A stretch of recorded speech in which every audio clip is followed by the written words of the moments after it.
What's good, YouTube, man? It's your boy dMillionaire. We back with another video. And as y'all can tell from the title, man, we got how good was prime Odell Beckham Jr. And you feel what I'm saying? Look, me being an Odell Beckham fan since he's been at LSU, since he's been in college, I feel like it's only right that I watch this video because I be telling people, bro. I mean, this is Odell Beckham's biggest moment. You feel what I'm saying? Right here, this is it. But bro, he's still been cold. Obviously, poor. You know what I'm saying? Bad luck.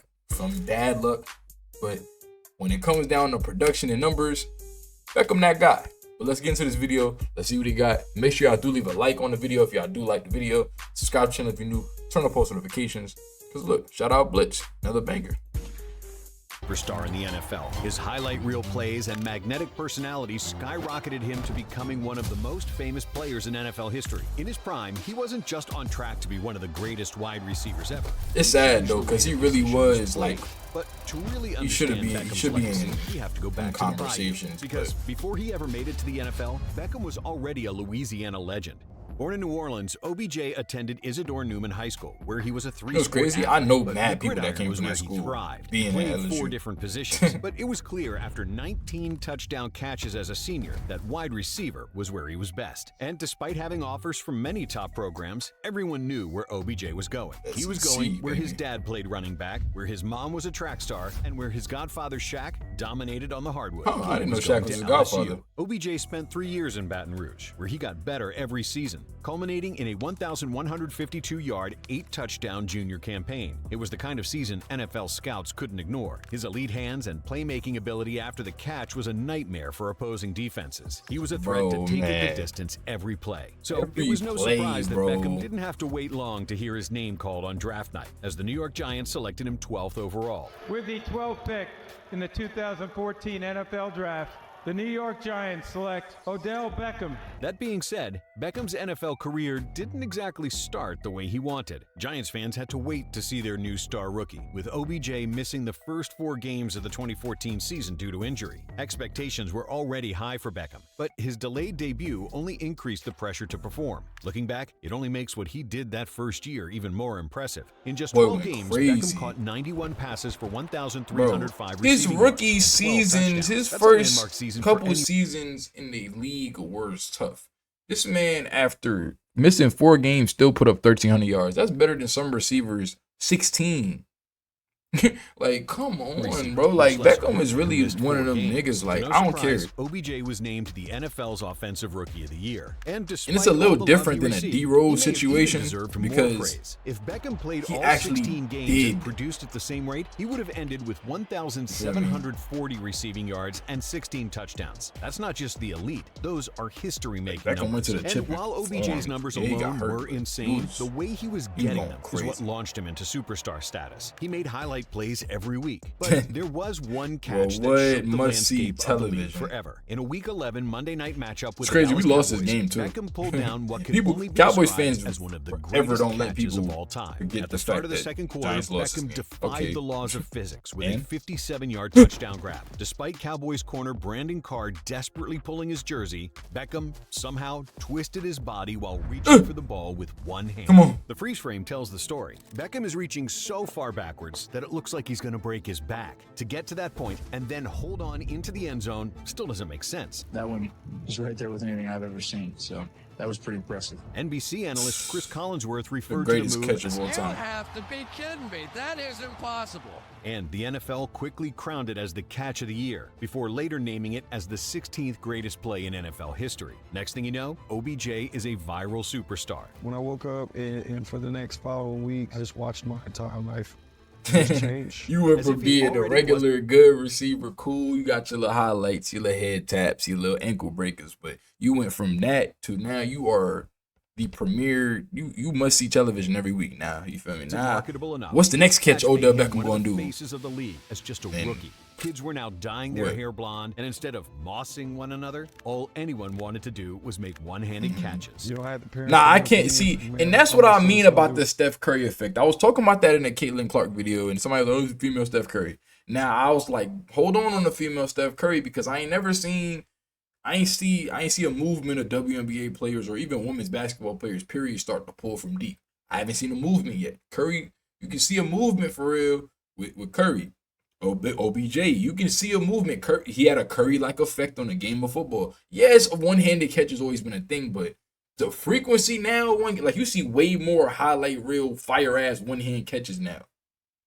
You feel me? Yeah. Nah, that's a Steph Curry-like effect. The Odell Beckham effect, yes.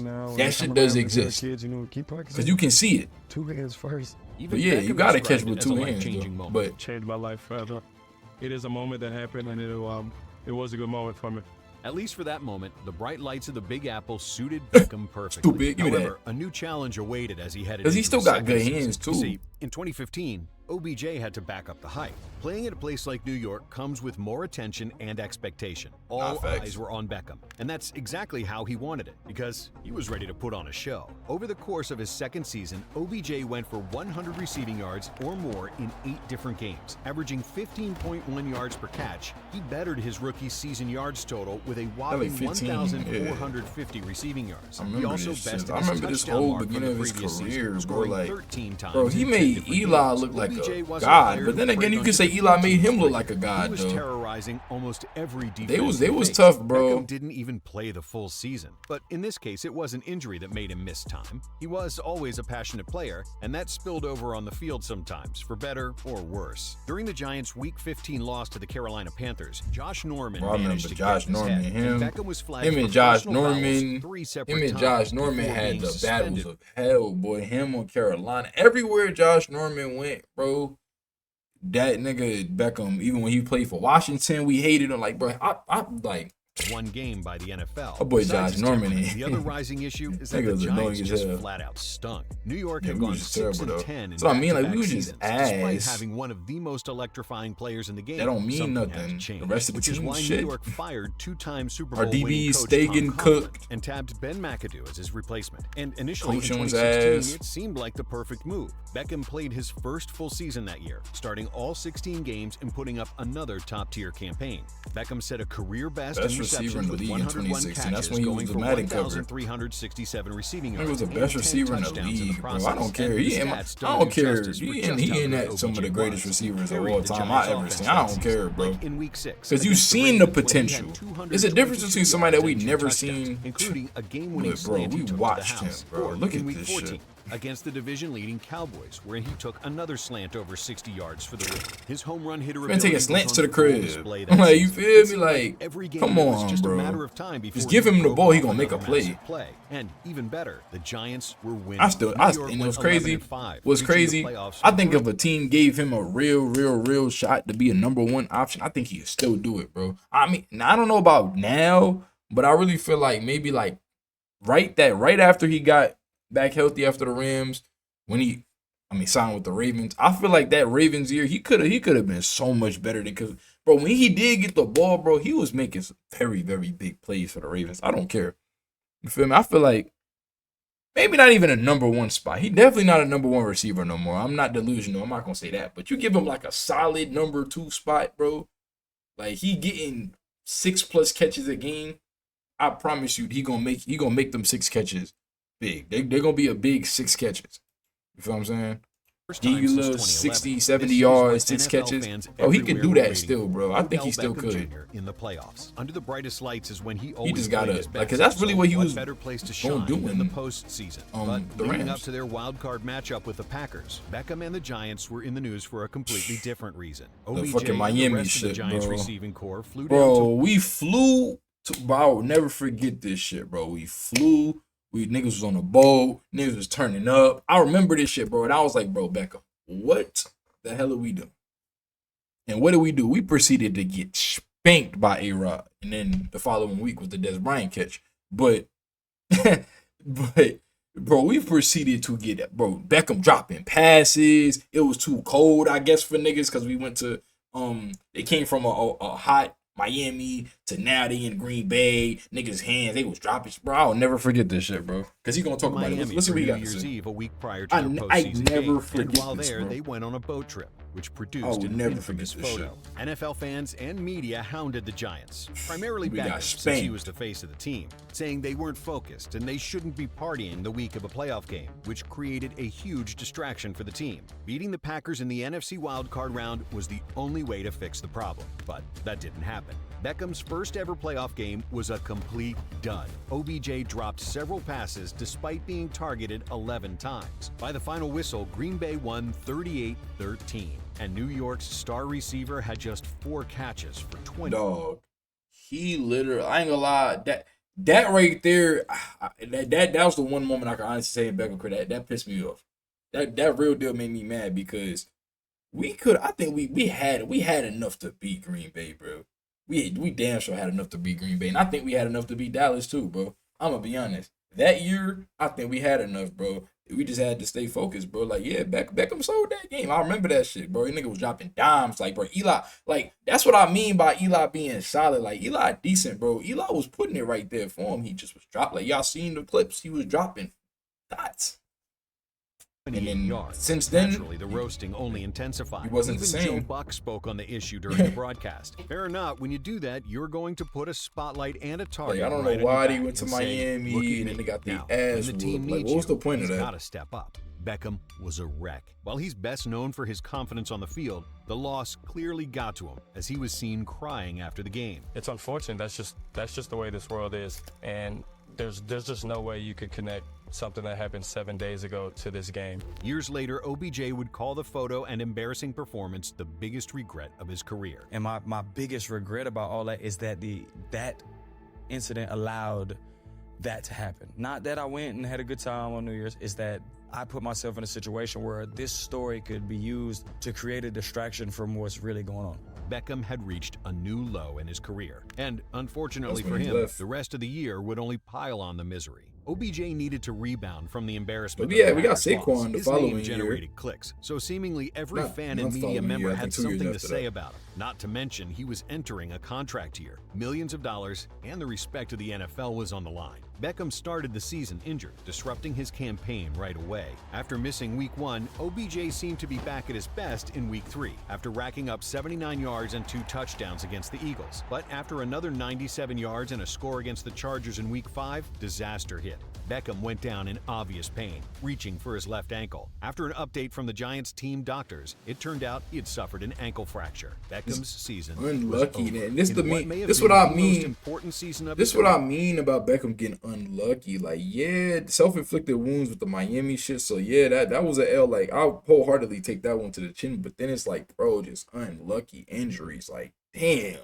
He was only able to make 4 appearances. Beckham spent the offseason recovering, but rather than let him play on the 5th-year option of his contract, the Giants decided it was best to pay him. New York handed him a 5-year, $95 million contract, which at the time was the biggest wide receiver contract in the history of the league. Beckham had received his big contract, but now he had even more to prove. After the disaster that was the past year, OBJ was entering 2018 with even more That's when we pressure got than Saquon, ever. right? And for the majority of the year, he was as impressive as ever. Through the first 12 games, Beckham had caught 77 passes for 1,052 yards and 6 touchdowns. But once again, injury issues continued to get in his way. In Week 13, he suffered a quad injury and initially played through it. That ended up being a critical mistake, as he then had to miss the final 4 games of the year. It was clear that Beckham was still a dominant player in his prime, but the frequent injuries were taking away his best years and creating issues within the Giants organization. So, when the opportunity arrived, New York made one of the most head-scratching moves of the decade. On March Trade him 13, to the Browns. 2019, the Giants shocked the NFL world by trading OBJ to the Cleveland Browns. Still, there was a widespread disbelief that the Giants would ultimately do it. It was definitely a shock.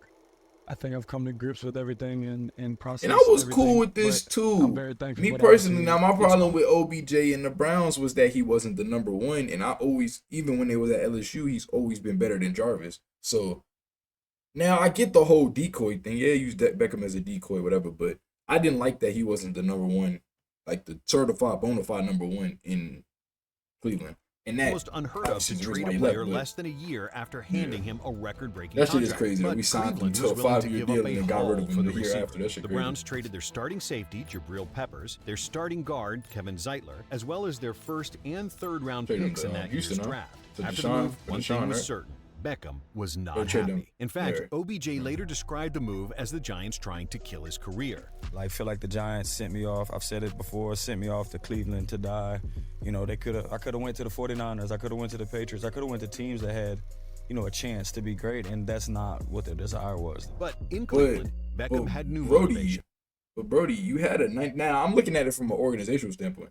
Bro, this is like a $90-something million contract. The only teams that I don't know if the Patriots or the the Niners, did they even have the cap space to take that? Make the Giants not. regret I mean, they that might have. trade. I don't know. After 7 catches and 71 yards in Week 1, OBJ exploded in Week 2 with 6 catches for 161 yards and a TD. And that's what I mean, though. We was looking Browns good. You feel me? Okay, Baker. You feel me? Good, Baker. And then we stopped getting the ball. Win over the Jets provided and then we stopped getting the ball. While the Browns were the definition of mediocre, Beckham ended the year with 74 catches for 1,035 yards and 4 touchdowns. While not his best year by any metric, OBJ had crossed the 1,000-yard mark for the 5th time in 6 seasons. Cleveland may not have been his ideal landing spot, but year 1 was encouraging. He had new momentum going into 2020 and was still in his athletic prime. Through 4 games of that season, Beckham was balling. He had totaled 236 yards and scored 3 touchdowns. At the beginning of the seasons in Cleveland, he always did good. In the first quarter of the Browns' Week 7 clash with the Bengals, Beckham went down with an injury once again.